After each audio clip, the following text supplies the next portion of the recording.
Good afternoon, ladies and gentlemen. Welcome into O'Neill's Grill for our weekly Fan and Press Luncheon with JMU football coach Everett Withers.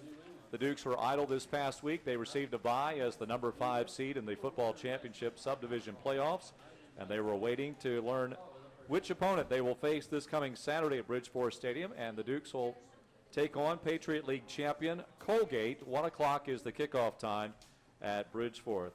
Coach, first of all, we'll start out where we typically do on a weekly basis. Any updates on personnel injury-wise or somebody coming back, anything of that sort that you can tell us about here today? Thanks, Kurt. I think probably the biggest thing is getting Rashad Davis back. He should be back. He practiced last night and was full speed and excited to be back. And so getting him back is big for obviously our offense and his productivity in our offense. So that's really the only update that we have. Okay.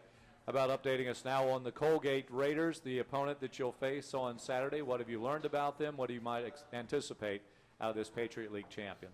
Well, I think they're a very talented football team. Obviously, when you you take a program, Dan Hunt's taking it over last year, and then now taking a program for where it was in year 1 to year 2, and being 8-4, beating a very talented New Hampshire team at New Hampshire is pretty impressive. They've got a number of athletes, very good quarterback, very good defensive front 7, very active, and three really good running backs and some skill guys. So very talented football team. Just like any team that you face in this point in time of the year in the playoffs, they're going to be very good. So, we're excited about our preparation. We started last night and had a good practice last night, and excited about the opportunity to keep preparing for a very good Colgate team. And their win over New Hampshire, 27-20. James Holland with 4 touchdowns. He finished with 95 yards on 23 carries. He was the guy on Saturday, and of course Melville, their quarterback Jake Melville, was 12 for 17, 188 yards passing. But Coach, in watching them, got a chance to watch them against New Hampshire, and you've probably seen other film as well. You mentioned they have 3 running backs. They seem to be pretty balanced, and they're not a very selfish team. In other words, whoever's going to get the job done seems to be the player to get the job done for Colgate. Well, I think they're balanced in everything they do. They're balanced in their offensive plan. They want to be balanced run pass. I think they, like we said, they got very, very talented running backs, 3 of them, and again, whoever's got the hot hand. A little bit like most spread teams, you don't have a particular guy you give the ball to. You give it to whoever's hot and whoever's rested, and I'm sure that's what they do in their offense also. So, a good offense, very, very talented. Like I said, the quarterback I think is the key. Jake Melville, I think he's obviously a very good threat with the ball in his hands, running it, and he's very efficient passer, only throwing 1 interception. So, this offense will be a challenge for us. We're excited about it. It's a little bit like our offense, so it gives us an opportunity to maybe work against each other during the week. Again, we're excited about the opportunity to play. Coach, from your offensive game plan or your offensive scheme, late in the season you were playing some of the better defensive units that you played. Delaware was good, Villanova certainly good.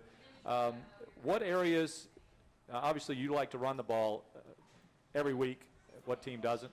But what areas are you looking forward to improve upon yourself as you go into this playoff run?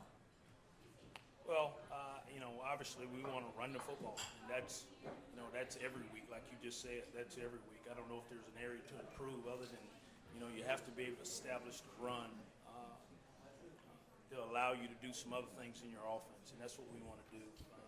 This is, like I said, this is a very good front 7. We've got a couple really good D linemen up front, really 3 up front. Very, very talented. A linebacker that's a very talented player. And a corner that's got 3 interceptions on the season, and I think 14 pass defended. So you're looking at a good defense. We have to find a way to establish the run, and then obviously we want to be able to do the things we do off of that, play action pass, throw the football, throw our relief game, and then take our shots down the field. All right, Coach, we'll turn it over to other members of the media here at O'Neill's Grill as the Dukes hosting Colgate, second round of the FCS playoffs coming up this Saturday. Gentlemen? Coach, one of the things you wanted to work on during the bye week was fundamentals. So I guess how playoff ready is this team after working on that last week? I hear the term playoff ready. We've kind of looked at our season in 2 seasons. We're 2-0.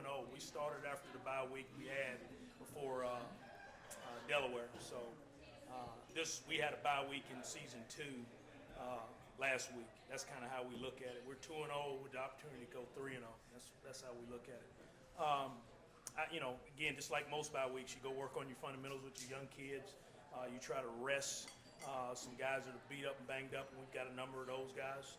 And then you try to give your team an opportunity to get home and see family. That was really the 3 things that we wanted to get done. We were able to do that over the previous week. Well, you said you wanted to make November relevant. You did that. As a coaching staff and as you talk about going on this journey, what is the mentality or I guess the next check boxes that you want to check off as you go on this playoff run?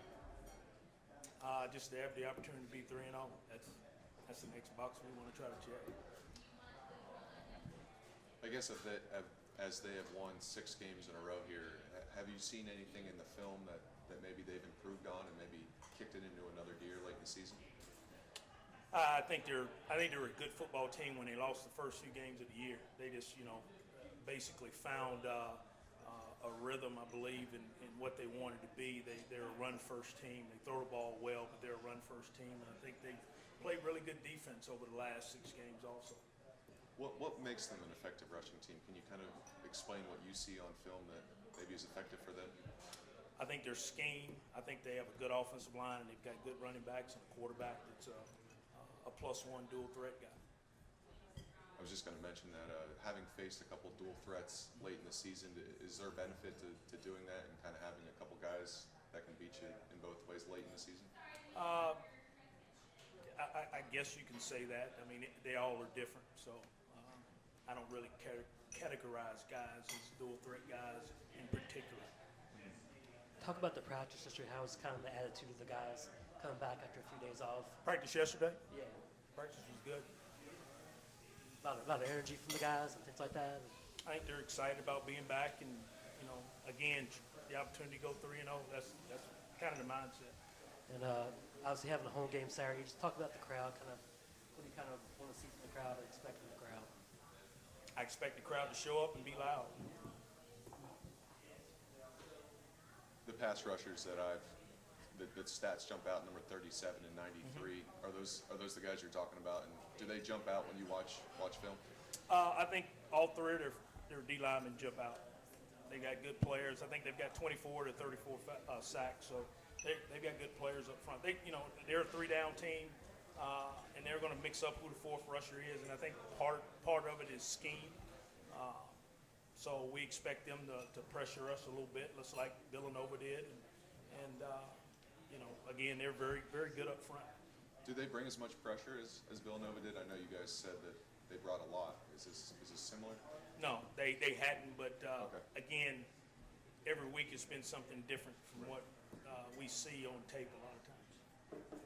I think they've won their last 6 games by an average of like 5 points. Does something make them good in close games? Are they a tough team to maybe put away or come back on or something like that? I just think they're a good football team, and they have a plan, and I'm sure they're following the plan. One question unrelated to the playoffs. I believe we heard today that Daniel Brown was signed to the active roster at the Ravens, and we've kept up also with Dean Marlowe. And when you see guys that were with you for your first year, how proud are you as a coach to see that kind of success, and how much do you keep up with everyone that you've been able to coach last year that were now in the NFL? Yeah, I keep up with the guys for the last 27 years that are in the field. So, I try to keep up with everybody. There's a lot of guys that are out there that back and forth that I talk to. There's a starting safety at the Carolina Panthers that I coached at Carolina. We talk on a regular basis. All the kids from JMU, the kids from Ohio State, the kids from everywhere. Must be nice. This is the second Patriot League team you've faced this year. Kind of, how would you categorize the strength of that league, and now having faced two teams out of there, what is that league like? I think it's a very good league.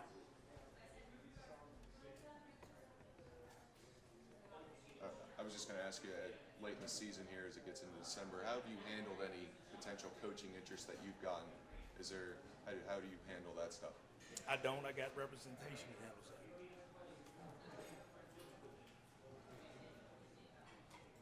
Anything else, gentlemen? All right, Coach, thank you. Short and sweet today. The Dukes, again, facing the Colgate Raiders out of the Patriot League. They were the Patriot League champions. They'll come in with a record of 8-4.